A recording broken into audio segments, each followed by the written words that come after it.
मैं रोशन यादव और आज आपको बताने जा रहा हूँ लाइन एंड एंगल्स। हमने कल देख लिया था लाइंस क्या होती है, लाइन, सेगमेंट, रेस।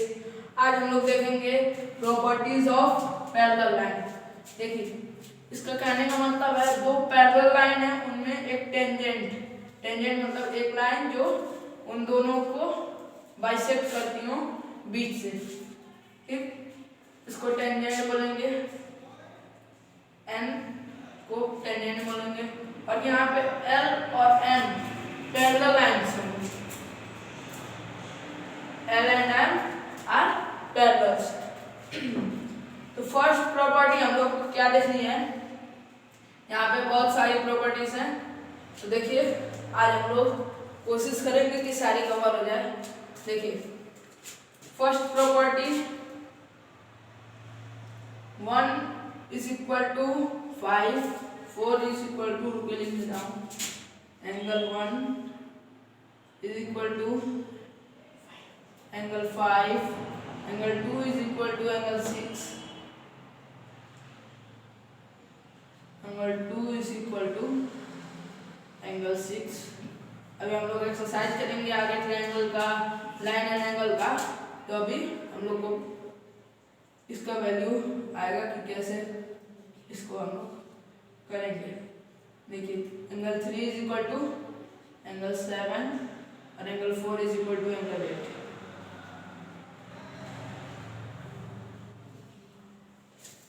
ठीक, मतलब यहाँ पे 1 की जगह मान लीजिए कि 30 डिग्री है तो 5 की जगह भी, एंगल 5 की जगह भी 30 डिग्री होगा। एंगल 4 की जगह मान लीजिए 60 डिग्री है तो एंगल 8 की जगह पर भी 60 डिग्री होगा। मतलब यहाँ पे इसका क्या रीजन है, ये कोरस्पॉन्डिंग एंगल, हमें रीजन भी लिखना होता है सब्जेक्टिव में। ऑब्जेक्टिव में तो बस टिक लगा दिया, ठीक है,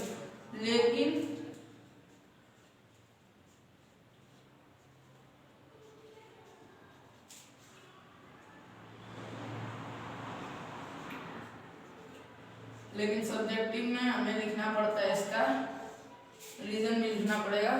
देखिए angle 1 is equal to angle 5, angle 2 is equal to angle 6, angle 2 angle 6। और इसका एक बना देता हूँ,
देखिए हमने क्या लिखा, it makes L sign in both then the corresponding angle becomes. मतलब जब हम लोगों का एल साइन बनेगा, पैरेलल लाइन अगर कोई भी होगी और जब एल साइन बनेगा ऐसे, जैसे एंगल 1, तो ये एल साइन बन रहा है, ऐसे बन रहा है और यहाँ पे भी एल साइन बन रहा है। मतलब हमको लगेगा कि ये दोनों बराबर है। एल साइन बनेगा जहाँ पर भी सेम एल साइन, जैसे यहाँ पे ऐसे बन रहा है तो यहाँ पे भी ऐसे, ये नहीं कि यहाँ पे ऐसे बनेगा और यहाँ पे ऐसे बनेगा, तो ये बिल्कुल नहीं होगा। ठीक, मतलब एल साइन बनेगा, सेम एल साइन बनेगा, मतलब एक ही जैसा एल साइन बनेगा। ठीक, तो वो होगा हमारा कॉरस्पॉन्डिंग एंगल की वजह से। मतलब एंगल 1 की जगह पे कोई भी वैल्यू होगी तो वो एंगल 5 के इक्वल होगी, एंगल 4 की कोई वैल्यू होगी तो एंगल 8 के इक्वल होगी, एंगल 2 की कोई वैल्यू होगी तो एंगल 6 के इक्वल होगी, और एंगल 3 की अगर कोई वैल्यू होगी वो एंगल 7 के इक्वल होगी। किस रीजन से, तो रीजन है हमारा कॉरस्पॉन्डिंग एंगल। बस लिख देंगे कॉरस्पॉन्डिंग एंगल, कॉरस्पॉन्डिंग एंगल बस लिख देंगे, मतलब हमारा एल साइन बन रहा है दोनों में सेम, तब हमारा कॉरस्पॉन्डिंग एंगल बनेगा। देखिए इसको याद रखने के लिए क्या करेंगे, सी है, ऐसे सी बनाते हैं कॉरस्पॉन्डिंग का सी, तो इस सी को अगर यहाँ पे स्ट्रेट कर देंगे तो ऐसे एल साइन बनेगा, मतलब कि कॉरस्पॉन्डिंग एंगल में एल का साइन बनेगा, तभी हम लोग का कॉरस्पॉन्डिंग एंगल होगा इक्वल। जब दो एंगल्स पैरेलल लाइन पे होंगे, याद रखिएगा ये लाइन पैरेलल होनी चाहिए, ये लाइन पैरेलल होनी चाहिए। तो ये angle 1 is equal to angle 5 और एंगल 4 इज इक्वल टू, क्योंकि यहाँ पे बोलेंगे एल कहाँ बन रहा है, लेकिन इसको अगर पलट के देखेंगे, मतलब उल्टा करके देखेंगे, तो ये इस तरफ और इस तरफ बन रहा है, ये भी इस तरफ बन रहा है, ठीक, यहाँ पे भी एल बन रहा है और यहाँ पे भी एल बन रहा है। तो याद रखिएगा सी को सीधा करेंगे एल बनेगा, मतलब कि हमारा हो रहा है क्या, कॉरस्पॉन्डिंग एंगल। सी से कॉरस्पॉन्डिंग एंगल याद रखिएगा और एल बनेगा। तो अब हम लोग सेकेंड प्रॉपर्टी देखेंगे। पहली प्रॉपर्टी तो हमने देख ली कॉरस्पॉन्डिंग एंगल, अब सेकेंड प्रॉपर्टी देखेंगे। सेकेंड प्रॉपर्टी में क्या है, तो सेकेंड प्रॉपर्टी में है, देखिए ये वाला एंगल जो एकदम सामने आमने सामने होगा क्रॉस ऐसे, तो ये वाला एंगल और ये वाला एंगल, वो प्रॉपर्टी देखेंगे। Angle 2 is equal to angle 4, angle 4, angle 1 is equal to angle 3, angle 6 is equal to angle 8 और angle 5 is equal to angle 6 is equal to angle 8, 6 is equal to angle 8, angle 5 is equal to angle 5 is equal to angle 7। देखिए ये सब है vertically opposite angle के लिए। देखिए इसका कारण क्या है, मतलब ये वर्टिकली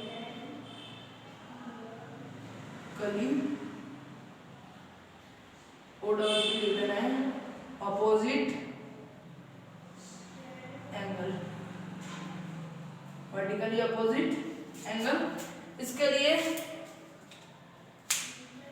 वर्टिकली ऑपोजिट एंगल हम लोग कब लिखेंगे, जैसे ये क्रॉस बनता रहेगा, जब भी दो लाइंस इंटरसेक्ट करेंगी आपस में, तो ऐसे क्रॉस बनेगा, दो लाइन इंटरसेक्ट करेंगी पॉइंटों पे, ठीक। अब देखिए तो ये वाला जो एंगल होगा आमने सामने का एंगल, वो हमारा होगा इक्वल। वर्टिकली ऑपोजिट एंगल को हम लोग कैसे याद करेंगे, जैसे आमने सामने होगा, ये 2 इज इक्वल टू 4, क्यों, क्योंकि यहाँ पे दो लाइंस इंटरसेक्ट कर रही हैं और एंगल 2 इज इक्वल टू होगा एंगल 4, क्योंकि यहाँ पे ये वाला एंगल और ये वाला एंगल सेम है। 1 इज इक्वल टू एंगल 3, मतलब एंगल 1 की जगह पर कोई भी वैल्यू होगी तो वो एंगल 3 के इक्वल होगी। देखिए इसकी भी ट्रिक हम लोग याद करेंगे। यहाँ पे मान लीजिए क्रॉस बना है, कैसे याद करेंगे, तो यहाँ पे पॉइंट है, सबसे पहले हम लोग ले लेंगे V को ऊपर और V को नीचे, देखेंगे इसमें V बन रहा है, यहाँ पे V बन रहा है ऊपर, तो बस हो गया हमारा वर्टिकली ऑपोजिट एंगल। मतलब ये वाला एंगल और ये वाला एंगल सेम है, ऊपर भी V बन रहा है, नीचे भी V बन रहा है। ऐसे देखेंगे, ऐसे इस साइड से इधर भी V और इधर भी V, मतलब ये वाला एंगल और ये वाला एंगल सेम है। मतलब कहीं भी क्रॉस करेंगे तो हमारा V बनेगा, V ऐसे V बनेगा, तो हम जानेंगे ऊपर भी V है और नीचे भी V है, ठीक। तो यहाँ पे ऊपर भी बन रहा है और नीचे भी ऐसे भी बन रहा है, ऐसे भी, ठीक। तो ऊपर भी बने और नीचे भी बने, मतलब ये V का ये एंगल और ये एंगल सेम है, और इधर से अगर देखें तो ये एंगल और ये एंगल सेम है, वर्टिकली अपोजिट एंगल। ये शॉर्ट ट्रिक बता रहे हैं हम, आप याद रखने के लिए बता रहे हैं, शॉर्ट ट्रिक नहीं है लेकिन याद रखने के लिए, क्योंकि यहाँ पे V और V, मतलब V भी अगर इक्वल होगा, क्रॉस करेंगी तो मतलब आमने सामने के, क्रॉस के आमने सामने के एंगल होंगे इक्वल। ये हो गया हमारा वर्टिकली अपोजिट एंगल। देखिए जैसे एंगल 1 की जगह पर हम लोग एंगल 3 भी लिख सकते हैं इज इक्वल टू करके, एंगल 2 की जगह पर एंगल 4 लिख सकते हैं, एंगल 6 की जगह पर एंगल 8 और एंगल 5 की जगह पर एंगल 7। क्यों? तो ये इसका कारण है वर्टिकली अपोजिट एंगल। अगर लिख देंगे angle 2 is equal to angle 4 तो हमें ये भी लिखना पड़ेगा कि इसका क्यों लिखा गया है, तो वर्टिकली अपोजिट एंगल है इसीलिए लिखा गया है। तो हमें ऐसे लिखना पड़ेगा, मान लीजिए ऐसे लिख दिया हमने angle 2 is equal to angle 4, ऐसे लिख दिया, कोई रीजन नहीं लिखा तो हमारा नंबर 0 मार्क्स मिलेंगे। इसीलिए यहाँ पे वर्टिकली अपोजिट एंगल लिखना जरूरी है, वर्टिकली अपोजिट एंगल।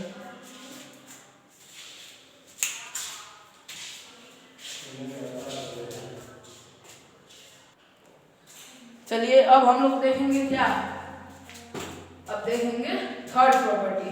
देखिए यहाँ पे हमने लिख दिया angle 1 plus angle 2, angle 1 plus angle 2 is equal to 180 degree. आप लोग अब कहेंगे कि हाँ सही है, लेकिन किस रीजन से सही है?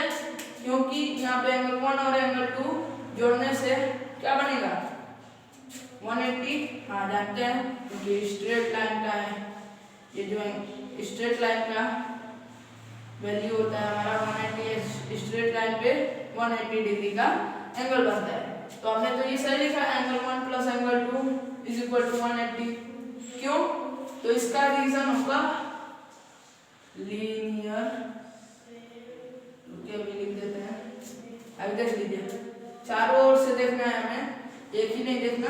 देखिए अब लिखेंगे angle 3 plus angle 4 is equal to 180। ये भी स्ट्रेट लाइन है, नीचे भी बने तो उससे कोई दिक्कत नहीं है, क्योंकि यहाँ पे हमारा स्ट्रेट लाइन है तो हमारा 180 डिग्री का एंगल बनेगा ही बनेगा।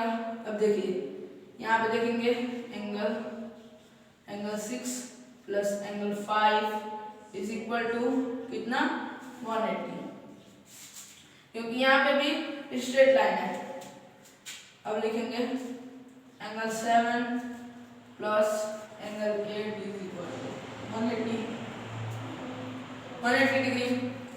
तो ये भी हमारा सही है, क्योंकि ये हमारा स्ट्रेट लाइन का वैल्यू 180 डिग्री होता है, स्ट्रेट लाइन का एंगल।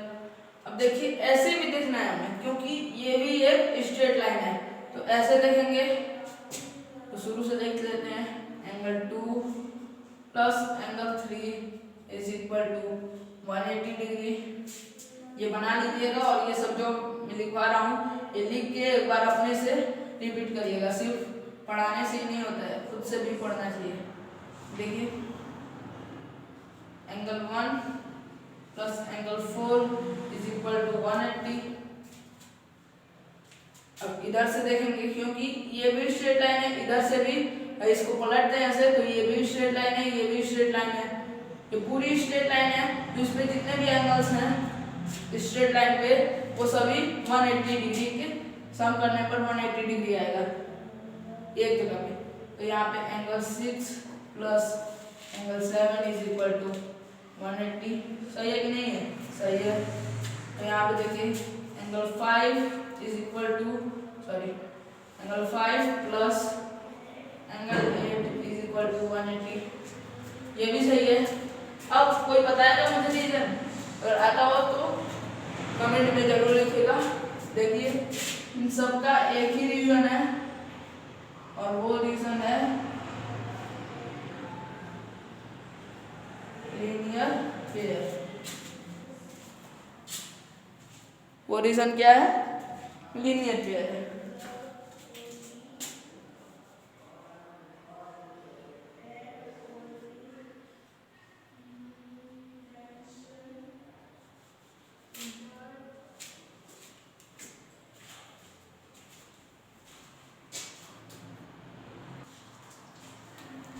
देखिए हमने देख लिया है line angles L is parallel to M। देखिए ये सब है, मतलब सम है, ये सब हमने सम कर लिया है। मतलब एक स्ट्रेट लाइन की वैल्यू, मान लीजिए हमने इससे स्ट्रेट लाइन खींच दी, फिर यहाँ पे एक पॉइंट है, इस स्ट्रेट लाइन की कितने डिग्री का एंगल बनेगा? स्ट्रेट लाइन बनेगा 180 डिग्री का एंगल। 180 डिग्री में मान लीजिए कि इस हवा में खींच लिया, तो यहाँ पे हो गया हमारा 120 डिग्री, यहाँ पे हो गया हमारा 60 डिग्री, हो गया 60 डिग्री। तो देखिए मतलब यहाँ पे हम लोग मान रहे हैं 6 इज इक्वल टू 120 और 5 इज इक्वल टू 60 डिग्री। तो हम लोग का क्या होगा, हो जाएगा, देखिए अब इन दोनों का सम करने पर 180, क्योंकि स्ट्रेट लाइन की वैल्यू हमेशा 180 होती है। तो 120 प्लस 60 करेंगे तो हमारा आ जाएगा 180। तो उसी पे बेस्ड है लीनियर पेयर। लीनियर पेयर या कुछ लोग लाइनियर पेयर भी कहते हैं। तो देखिए लाइनियर पेयर को कैसे पहचानेंगे कि ये लाइनियर पेयर, इसमें बस इतना देखना है, लाइन है, एक लाइन, ठीक, और पेयर मीन्स दो, एक पेयर में दो, मतलब लिख दिया। मान लीजिए हमने बोला कि अ पेयर ऑफ शूज,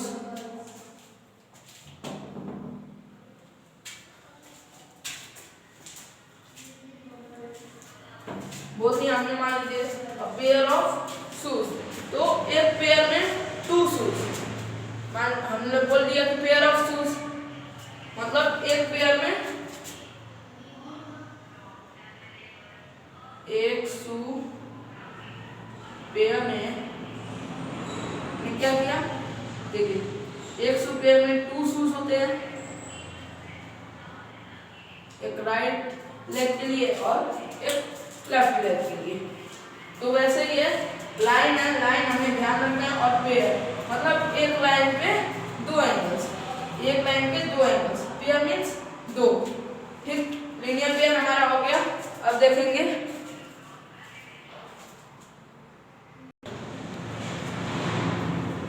अगले एंगल के बारे में। देखिए अगले प्रॉपर्टी के बारे में देखिए, अगली प्रॉपर्टी क्या है। तो अगली प्रॉपर्टी हम लोग देखेंगे, ये क्या होता है, alternate interior angle. Alternate interior angle means जो ये जेड बनाएंगे उसको, देखिए तो यहाँ पे हो जाएगा angle 3 is equal to angle 5, angle 4 is equal to angle 6। बस यही दो अल्टरनेट इंटीरियर एंगल है हमारे, बस यही दो अल्टरनेट इंटीरियर एंगल है। देखिए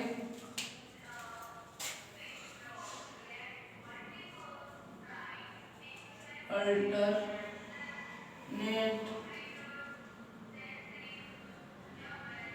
interior angle, alternate interior angle के बेस्ड। तो देखिए एंगल 3 और एंगल 5 इक्वल है, एंगल 4 और एंगल 6 इक्वल है। तो देखिए ये सब अल्टरनेट इंटीरियर एंगल के लिए है, मतलब यहाँ पे अल्टरनेट इंटीरियर एंगल क्या बनाएगा, Z बनाएगा। इट फॉर्म्स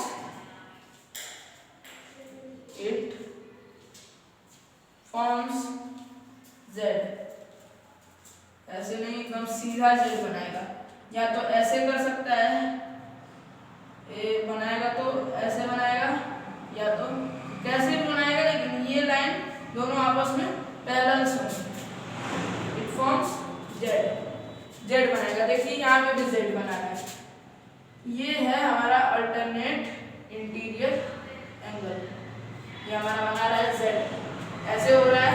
यहाँ पे एंगल 3 है और यहाँ पे एंगल 5 है, तो इसीलिए ये बना रहा है जेड। वर्टिकली अपोजिट एंगल हमने देख लिया अल्टरनेट इंटीरियर एंगल, इंटीरियर मतलब अंदर का एंगल। तो angle 3 is equal to angle 5, क्योंकि यहाँ पे z बन रहा है, तो इसका रीजन हम लोग लिखेंगे alternate interior angle. Angle 4 is equal to angle 6, मतलब हमेशा z बनाएगा। यहाँ पे भी एक उल्टा z से सीधा आ जाए, यहाँ पे देखें 4 और 6, तो angle 4 is equal to angle 6, क्योंकि इधर भी z बन रहा है, ये सब z बन रहा है हमारा। यहाँ पे है 4 और यहाँ पे है 6, उल्टा बने सीधे बने कैसे भी, ऐसे भी z बन जाएगा। तो इधर से देखने पर z लगेगा, कैसे भी z बनेगा, तभी हमारा अल्टरनेट इंटीरियर एंगल पूरा का पूरा सही होगा। अब हम लोग देखेंगे alternate exterior angle. Alternate exterior angle क्या होता है? देखिए पहले देख लेते हैं। 1 is equal to angle 7, angle 1 is equal to angle 7, angle 2 is equal to angle 2 is equal to angle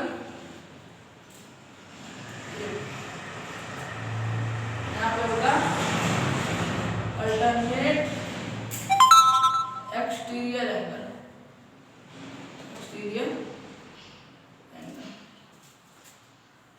alternate exterior angle हमने देख लिया, मतलब ये बाहर का जो होगा, जैसे वर्टिकली अपोजिट एंगल में क्रॉस बन रहा था, लेकिन यहाँ पे क्रॉस बनेगा, लेकिन दो पैरेलल लाइन के टेंजेंट डिक्लाइन जाएगी उसके सबसे अपर पार्ट, और वहीं से एक स्लैंटिंग लाइन से कीजिएगा, तो ये बन जाएगा angle 1 is equal to angle 7, ये एक्सटीरियर एंगल बार 2 इज इक्वल टू एंगल 8।